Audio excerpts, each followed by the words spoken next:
Okay, so it's Megan McElveen. I am on week 2 of my internship at Hunger and Health Coalition for the summer. This vlog is covering the week of June 8th to the 14th, so this past week. So far, I have 43 hours of internship time out of 150, so things are moving along pretty nicely. All right, so this week I mostly did, I've pretty much been in the kitchen, the food recovery kitchen at Hunger and Health mostly. I find that I do really well in that area. I really enjoy what they do back there. It's mainly just utilizing whatever food donations we get from the community and some government food, but mostly donations, and utilizing that and keeping it as fresh as possible to make meals for the clients daily. So we make a bunch of bags of food and they go out to every client that comes in for food that day. I have really been enjoying that because I really like helping decide to make sure that every meal is nutritious. But a challenge that we have faced in that area is that because of the pandemic, we're low on donations. So just making sure that every bag is full of nutritious food and actually constitutes a really good meal is something that I like to be back there to make sure happens. Sometimes we struggle with some of the volunteers not quite understanding that this meal may be the only meal that this person eats today, and to make sure that every client gets a well-balanced, good meal. So that's something that I've been really working with, trying to make sure that all the regular volunteers understand that, or all the new volunteers, all the regular volunteers get it, but new volunteers just don't quite know what's going on back there yet. Another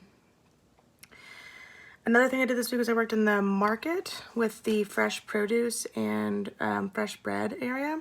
That area is where a lot of big boxes of produce and things get sent in, and you have to spend a lot of time searching through that stuff and throwing away everything that you can't serve to clients, which sometimes is a huge bummer to see how much food that we can't even use that gets tossed, which is pretty upsetting, but nothing you can do about it.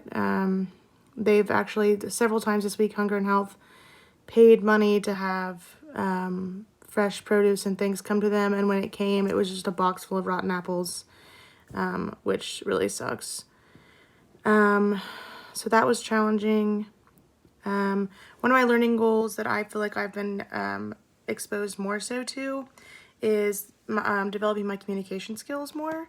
So that's something that I really wanted to work on, was making sure that I am effectively and doing a good job of speaking to clients there and making sure that I'm meeting their needs and explaining things in a way that is accessible to them. And the challenge that I've been facing with that is there's actually another volunteer there who we struggle with. She wants us all to speak to the clients in a certain way that I don't think is necessarily really that dignifying, or I just feel like the way that she wants us to speak to them is a little patronizing, and I just don't think that that's cool. So I've been, trying to work on making sure that everyone understands that the people that are coming to Hunger and Health are, adults. They're fully grown adults, and they just, they deserve all the dignity that you would give any person. And so speaking to them and engaging with them and asking them how their day is, and making sure that they have a good experience is very important to me. And I'm trying to communicate that better to some of the other interns that I think maybe not have had as much exposure to the type of demographic that we see at Hunger and Health. So yeah.